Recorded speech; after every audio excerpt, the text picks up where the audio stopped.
Lagi-lagi Malaysia selalu memberikan gebrakan yang sangat luar biasa guys ya. Lagi-lagi di sini guys ya, Indonesia itu malahan jauh ketinggalan ya dengan Malaysia. Dalam hal apakah ini ya? Mari kita sama-sama tengok videonya. Bismillahirrahmanirrahim. Assalamualaikum warahmatullahi wabarakatuh. Apa kabarnya teman-teman semuanya? Semoga kabarnya sehat selalu dalam lindungan Allah Subhanahu wa taala, dipermudah segala urusannya. Amin ya rabbal alamin. Bertemu lagi guys dengan saya Rahmat ya di channel Rahmat Pon Channel, channelnya orang Kota Pontianak. Salam serumpun, salam persaudaraan. Guys, di video kali ini ya, ini yang sangat menarik ya, ataupun informasi yang sangat menarik untuk kita sama-sama tengok guys ya, bahwa di sini ya tentang Malaysia. Lagi-lagi Malaysia ini memberikan gebrakan yang sangat luar biasa menurut saya guys ya. Dan mana ini kalau kita bandingkan dengan Indonesia, itu ya negara saya tercinta guys ya. Bisa dikatakan Indonesia ini tertinggal secara ekonomi gitu guys ya, tertinggal dengan Malaysia. Dalam hal apakah ini dan apa sebenarnya yang membuatkan Malaysia ini kok selalu unggul gitu guys ya. Ini tentu bukan suatu untuk merendahkan Indonesia, bukan untuk meninggi-ninggikan Malaysia begitu guys, dan menjatuhkan Indonesia, tidak guys. Tetapi di sini semata-mata untuk kita ya, saya lah istilahnya sebagai rakyat Indonesia dan mungkin rakyat Indonesia lainnya guys ya, untuk bisa mengambil hal positif daripada Malaysia gitu guys ya.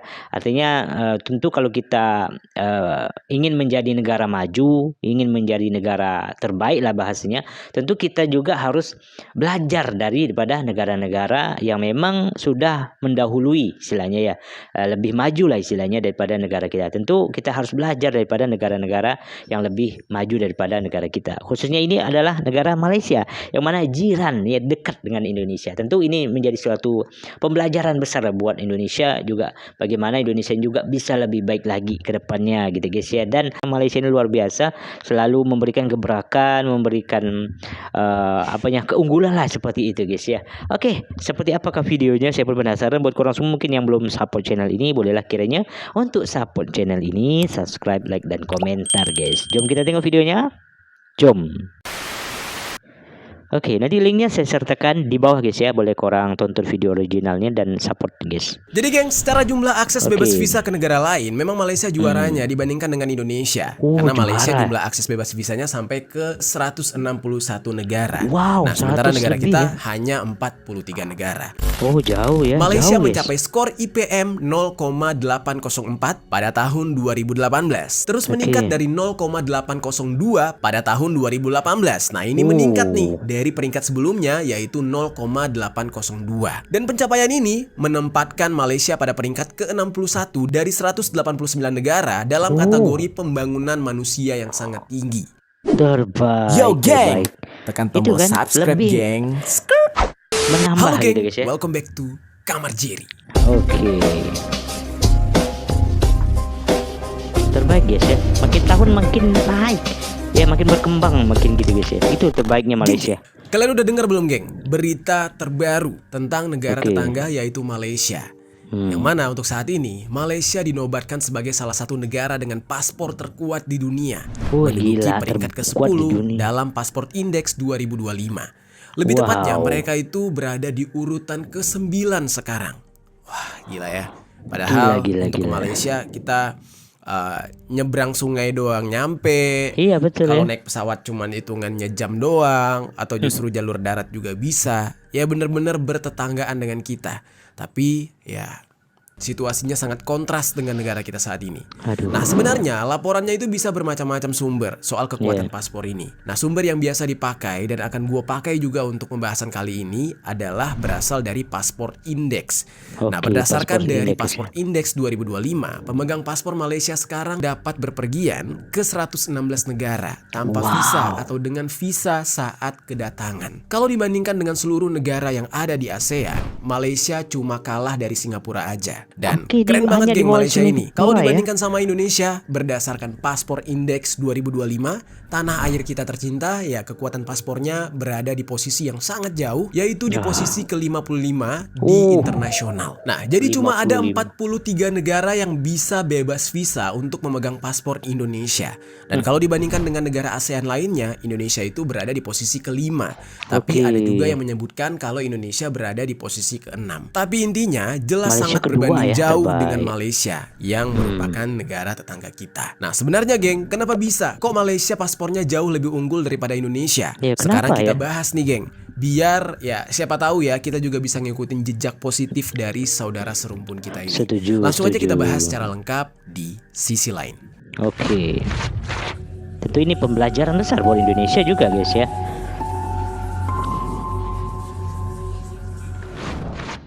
Dari judul tadi aja, ya titel untuk negeri jiran ini udah nggak main-main loh geng. Oh, Yaitu gila. negara yang masuk 10 besar dengan kategori paspor terkuat di dunia. 10 besar. Pengkategorian kekuatan paspor tersebut sebenarnya ada semacam metodologinya gitu geng. Karena memang yang menobatkan Malaysia dengan urutan ke-9 sebagai negara dengan paspor terkuat di dunia itu adalah Paspor Index. Jadi kita akan merujuk ke cara mereka mengurutkan paspor-paspor yang ada di dunia. Jadi geng, Oke. Paspor Index ini adalah alat yang memberikan peringkat paspor interaktif pertama di dunia yang dikembangkan oleh Arton Capital. Platform ini menyediakan peringkat global paspor secara real time. Diperbaharui setiap kali ada perubahan kebijakan visa atau pengecualian visa. Nah, Paspor Index ini menilai 199 paspor yang mencakup 193 negara anggota PBB dan 6 wilayah khusus seperti Taiwan, Macau, Hong Kong, Kosovo, Palestina, dan Vatikan.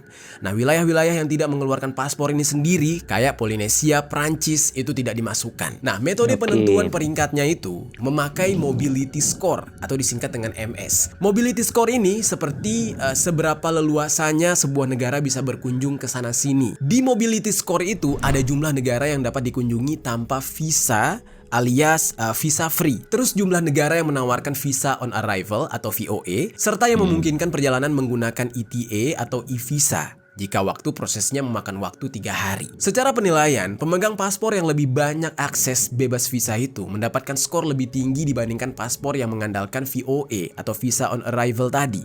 Jadi tiap negara itu dilihat jumlah negara yang dapat dikunjungi tanpa visa. Selain mobility score, Paspor Index ini juga pakai Indeks Pembangunan Manusia atau HDI PBB tahun 2018. Jadi semisalnya nih, ada negara dengan skor yang sama. Negara dengan HDI yang lebih tinggi akan mendapatkan peringkat yang lebih baik karena menunjukkan tingkat pembangunan yang lebih baik di negara tersebut. Nah, jadi kalau menurut kalian nih, nggak penting begitu-begituan. Yang penting buat gue tuh makan, nggak ada korupsi, nggak ada apa. Jangan salah. Ini ditentukan ya hal-hal kayak gini nih ditentukan karena di negara mereka itu korupsinya nggak setinggi itu, kesejahteraan masyarakatnya juga lebih baik dan negaranya cenderung terbaik. aman. Jadi kalau misalkan sebuah negara makin anjlok ya makin anjlok juga nih paspornya. Makanya apa yang terjadi dengan Malaysia sekarang itu patut kita acungi jempol karena pemerintah mereka sudah berhasil membuat nama dari negara Malaysia ini menjadi harum dan baik. Nah, jadi kurang lebih penjelasan simpelnya kayak gitu. Terus geng, misalkan ya kita bandingkan nih antara Malaysia dengan Brunei. Ini mobility score-nya sama-sama tinggi. Misalnya sama-sama nomor 7 gitu. Baru dari situ dilihat nih di bagian HDI atau Indeks Pembangunan Manusianya. Kalau lebih tinggi Malaysia, berarti urutan rank tertinggi itu untuk kekuatan paspor diberikan atau dinobatkan kepada Malaysia. Walaupun kalau kita di dalam bayangan kita ya, antara Malaysia dengan Brunei ini sama-sama kayak negara yang tenang, negara yang jarang banget ada terdengar berita-berita miring gitu. Kurang lebih begitulah inti pokok dari Paspor Index ini. Fun fact-nya nih geng, Malaysia ini kan memang masuk ke dalam urutan nomor 7 paspor terkuat di dunia dengan total bebas visa ke 161 negara. Nah, kerennya nih geng, Australia aja bahkan disalib oleh Malaysia. Wah, gila. Disalib bukan disalib ya. Ini ya, bukan disalib secara agama ya, maksudnya itu dipotong gitu. Dipotong salah paham lagi. Nah, meskipun sama-sama di urutan rank nomor 7, tapi Australia itu jauh di bawah Malaysia. Ya mungkin karena Malaysia punya akses bebas visa ke negara lain paling banyak dibandingkan dengan Australia. Kebayang tuh geng. Jadi warga negara Malaysia tuh ya seberapa beruntungnya lah. Bisa keliling dunia dengan bebas visa. Terbaik Banget ya. Mantap Soalnya banget kalau sih. dibandingkan memang lebih banyak akses bebas visa yang dimiliki oleh Malaysia yaitu 161 ketimbang Australia yang akses bebas visanya cuma 111. Itu Oh. lebih banyak 50 negara dibandingkan Australia loh. Keren banget ya rakyat Kok Malaysia ya. Indonesia lebih Berarti jauh? mungkin di mata orang Aduh. dunia ini internasional orang Malaysia itu baik-baik, ke negara orang nggak pernah rusuh. Iya, Ini iya. gokil sih, salut sih buat Gokil Malaysia. Ini harus dicontoh sih. Nah pertanyaannya nih Terbaik, geng, gimana caranya kok bisa Malaysia jadi kayak gitu? Nah ini gue jelasin nih, semoga bisa menjadi contoh buat kita nih. Jadi geng, Ya, kalau itu berdasarkan sumber yang gue dapatkan, suatu negara bisa punya jumlah akses bebas visa yang banyak ke berbagai negara lain itu pertama-tama karena pengaruh diplomatik yang kuat. Oke. Kebijakan bebas visa ini sering sekali mencerminkan hubungan dan kepentingan sebuah negara dengan negara yang lain. Misalkan nih, ketika sebuah negara dianggap sebagai mitra ekonomi atau politik strategis, maka negara tersebut lebih memungkinkan mendapatkan fasilitas bebas visa. Jadi ibaratnya tuh kayak negara kita Indonesia harus ada hubungan baik dulu dengan negara luar. Contoh misalkan kayak Rusia, harus berhubungan baik dulu dengan Rusia. Sampai orang Rusia ini percaya kalau orang Indonesia masuk ke negaranya dia, ya nggak akan bikin rusuh, nggak akan Ya. ngerampok, nggak akan apa. Nah kurang lebih kayak gitu. Tapi kan belakangan kita sempat dengar ya beberapa kali berita-berita miring tentang negara kita itu banyak terjadi di Jepang, ya kan? Parah. Seorang warga negara Indonesia atau WNI di Jepang ditangkap polisi karena melakukan percobaan perampokan dan melukai sepasang lansia. Aduh. Para pekerja migran kita di sana jadi khawatir dengan kelakuan oknum-oknum pekerja migran yang ya bikin onar, bikin gangster, ada juga terlibat perampokan, kasus penghilangan nyawa. Nah makanya sekarang tuh kayak aduh sedih banget. Apalagi dengan melihat negara Malaysia sudah bisa mencapai kayak gini, kita jadi berpikir lagi nih. Apalagi sekarang ada tren ya kabur aja dulu. Ini kira-kira bakal aman nggak buat kita-kita yang kabur aja dulu yang memang niatnya tuh pengen belajar atau pengen bekerja secara baik di luar negeri. Gara-gara yang oknum-oknum suka bikin onar ini ya yang baik-baik, yang memang tujuannya pengen kerja gitu. Iya. Jadi ikut kena imbas gitu kan. Nah makanya kita harus Iya, betul. berkaca nih dari Malaysia. Jadi geng, memang kebijakan visa itu nggak semata-mata soal teknis aja, tapi juga sangat terkait dengan hubungan diplomatik dan kepentingan strategis. Kalau Malaysia sendiri, mereka kan juga memang ada latar belakang sejarah, yaitu merupakan bagian dari negara Commonwealth, yaitu persemakmuran. Persemakmuran siapa? Ya persemakmuran Inggris, karena mereka dijajah oleh Inggris dulu.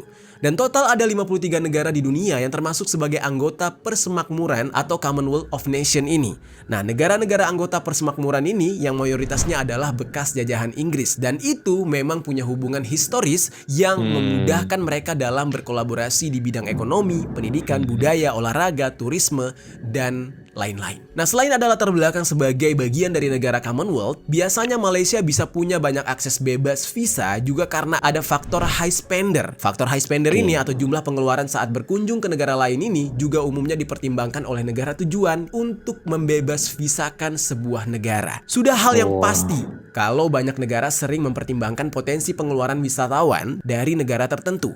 Warga negara yang dikenal sebagai high spender atau yang cenderung bakal menghabiskan banyak uang saat berpergian itu lebih mungkin diberikan akses bebas visa. Jadi yang datang ke negara orang bukan untuk ngegembel gitu. Ada kan yang kayak datang ke negara orang tuh Buat tiba-tiba onar jadi gitu, guys, ya. jadi apa ya, imigran ilegal, nggak mau pulang-pulang lagi. Nah itu tuh yang paling bahaya. Malaysia mungkin dianggap apa ya sebagai negara dengan profil pengunjung yang tinggi daya belinya. Banyak Wow. orang kaya di sana. Sehingga lebih banyak Terbaik. negara mengizinkan akses bebas visa untuk warga Malaysia. Nah, selain faktor high spender tadi, Malaysia ini berkemungkinan besar dianggap oleh banyak negara di internasional sebagai negara dengan warga yang tidak menyalahgunakan visa ketika sedang berlibur atau jadi turis di negara orang. Mantap guys. Nah, ini adalah salah satu yang positif banget juga yang harus kita tiru. Nah, terus Iya, geng, harus ada ditiru, juga betul. informasi menarik soal dibalik kekuatan paspor Malaysia yang ternyata ada hubungannya dengan koneksi mereka kepada negara-negara Islam, negara-negara mayoritas Islam. Kalau penjabaran sebelumnya, ini kan secara general. Kalau yang ini ternyata hubungan Malaysia dengan negara mayoritas Islam itu menjadi alasan kenapa paspor Malaysia ini bisa jadi kuat secara global. Jadi geng, dibalik kekuatan paspor Malaysia ada kisah panjang dari era Mahathir Mohamad, yaitu mantan Oke. Perdana Menteri mereka.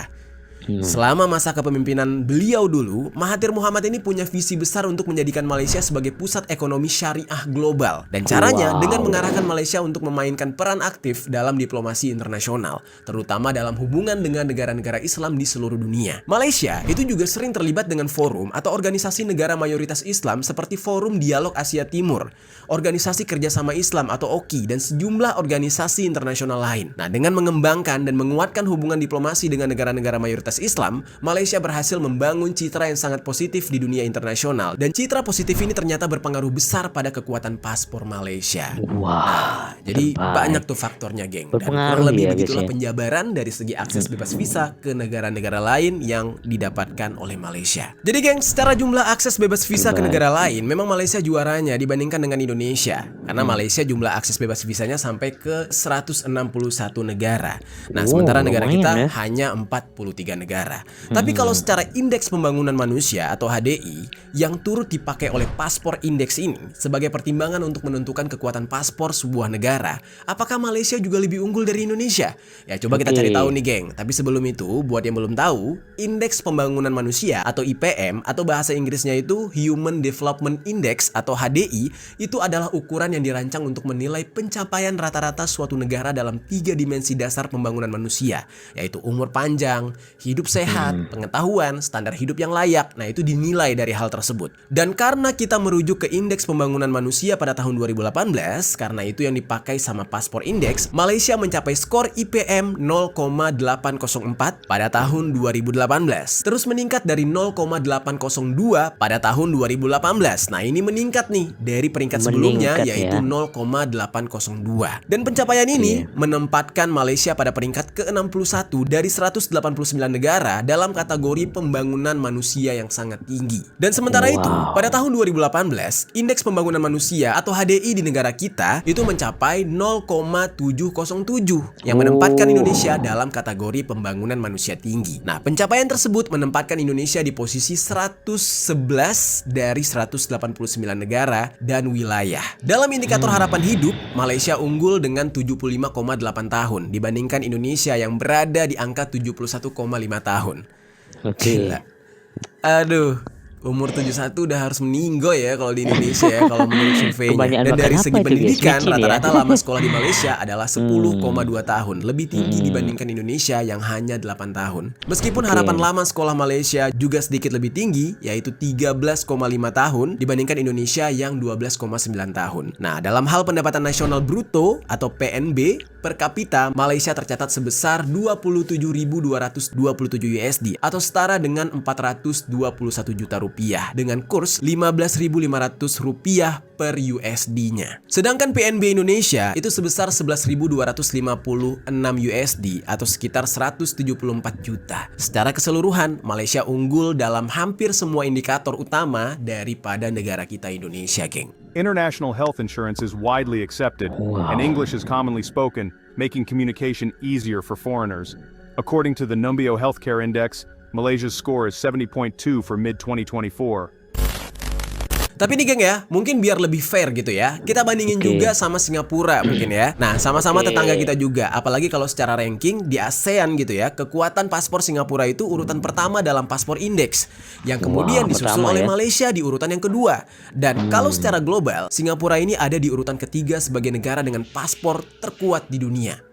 Gila ya, padahal tetanggaan doang gitu. Kalah jauh kita. Kalau Singapura sendiri secara mobility score itu menyentuh angka 175, sementara Malaysia 171. Kalau Indonesia jauh banget, 92. Kalau berdasarkan akses bebas visa, Singapura punya akses bebas visa sampai 129 negara. Dan Singapura sebagai negara dengan paspor terkuat di dunia ini juga bukan soal hoki, melainkan memang mereka ada strategi yang sudah lama dibangun dengan sangat baik sampai mereka bisa menjadi negara dengan paspor terkuat di dunia. Nah, pertama nih, Singapura punya hubungan diplomatik yang super kuat. Negara ini memang kecil, tapi mereka pinter banget, geng, dalam memainkan kebijakan luar negerinya. Mereka menjalin hubungan erat dengan berbagai negara, membuat perjanjian, menunjukkan bahwa warga Singapura itu bisa dipercaya saat berpergian. Makanya, banyak negara memberikan akses bebas visa atau visa on arrival kepada rakyat mereka. Dan selain itu, ada faktor faktor stabilitas ekonomi dan politik yang kuat juga, yang dibuktikan dengan Singapura sebagai salah satu pusat keuangan dunia. Dan hal tersebut bisa terjadi ya karena adanya sistem pemerintahan yang stabil dan transparan di sana. Negara lain jadi lebih percaya untuk kasih akses mudah ke warga Singapura karena mereka dianggap nggak bakal jadi imigran ilegal atau bikin onar di negara orang. Ditambah lagi nih, Aduh, kalau tingkat di Indonesia keamanan di ya Singapura begitu. tuh tinggi banget. Kriminalitas rendah, nggak ada tuh begal tete, segala begal tuh nggak ada tuh, jarang di sana. Bukan jarang Parah-parah sih, ya hampir kalau nggak di ada. Indonesia ya guys ya. Dan sistem hukum mereka tegas, nggak ada tuh yang kayak koruptor dihukumnya ringan, yang Ya. nyuri ayam hukumnya berat, nggak ada tuh. Tanah orang diserobot, dibikin surat palsu, yang jadi mafianya dari ya pemerintah berwenang gitu, nggak ada di sana. Dan hal tersebut Konoha banget membuat nih, guys. negara lain lebih nyaman menerima warga Singapura, geng. Iya. Terus yang terakhir, geng, ada juga dari faktor reputasi. Warga Singapura dikenal disiplin, taat hukum, dan nggak neko-neko saat berpergian. Mereka nggak sering kena kasus pelanggaran hukum di luar negeri, makanya negara lain nggak ragu memberikan mereka kemudahan saat masuk ke wilayahnya. Justru di beberapa kesempatan malah orang-orang dari negara lain yang berbuat kriminal di Singapura.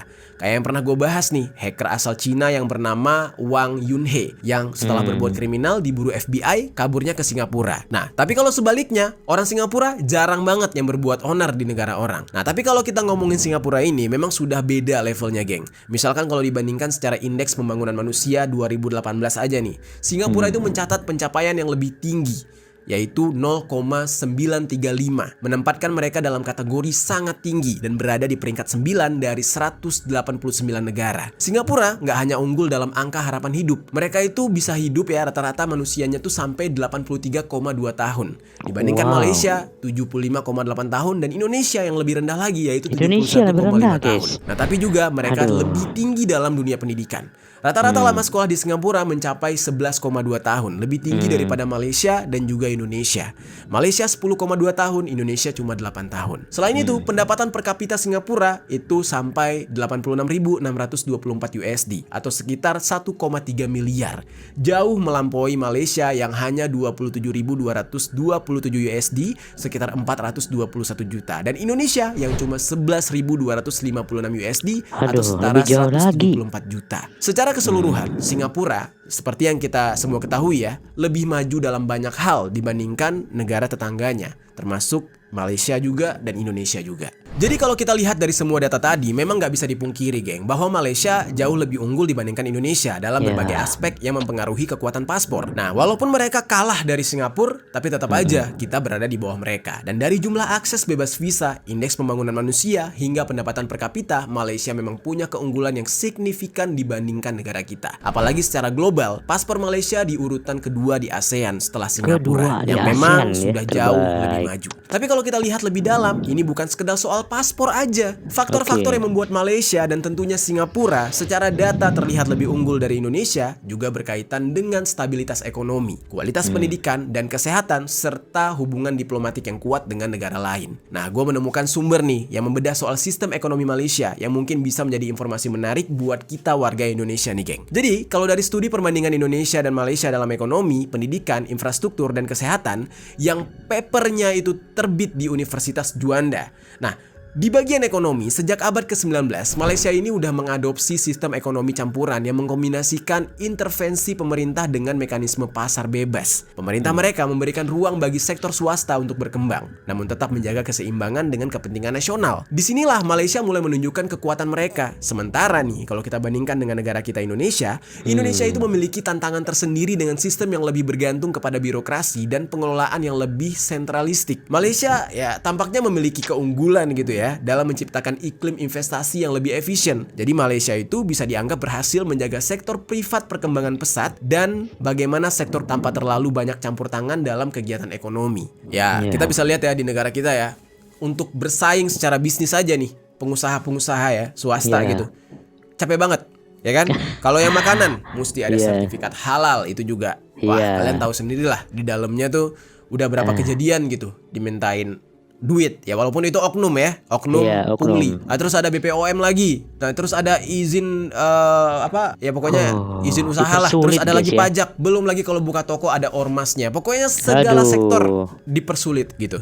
Makanya tertinggal jauh. Nah, namun tantangan-tantangan seperti itu ya mau nggak mau kita harus beradaptasi, ya kan, dengan keadaan di negara kita. Ya walaupun nih kalau kita bandingkan dengan Malaysia, kadang ya kesenjangan pendapatan dan pengangguran yang perlu ditangani oleh pemerintah mereka juga masih ada di Malaysia. Jadi nggak semuanya mulus-mulus banget, nggak juga. Mereka juga ada pengangguran, mereka juga ada ya kesulitan di dalam menjalankan bisnis usaha dan lain-lain lah. Tapi kalau dibandingkan dengan apa yang terjadi di negara kita ya jauh berbeda. Kalau ngomongin soal pendidikan di Malaysia, pendidikannya dimulai dengan tahapan yang cukup jelas. Dimulai dari pendidikan dasar yang berlangsung selama 6 tahun, di mana anak-anak belajar berbagai mata pelajaran dasar yang membekali mereka untuk melanjutkan ke jenjang berikutnya. Setelah itu, mereka lanjut ke pendidikan menengah pertama atau SMP selama 3 tahun dan dilanjutkan lagi ke pendidikan menengah atas yang juga selama 3 tahun. Nah, di sini emang mirip ya dengan Indonesia. Nah, tapi ini dia yang membuat Malaysia agak beda nih. Kalau siswa berhasil lulus dari pendidikan menengah atas atau SMA, mereka bakal mendapatkan sertifikat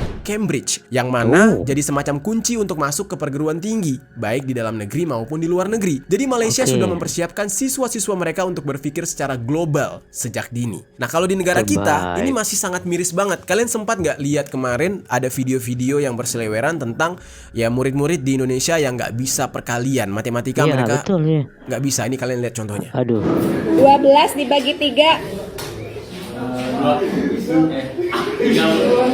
24 dibagi 3 16 dibagi 4 28 dibagi 4 32 dibagi 4. Nah, itu salah satu contohnya. Dan kalian lihat lagi nih, contoh ya, ini gue nggak bisa memukul rata ya, tapi ini oknum, kita sebut aja oknum. Oknum guru yang malah tiktokan di saat berada di sekolah. Nih kalian lihat videonya.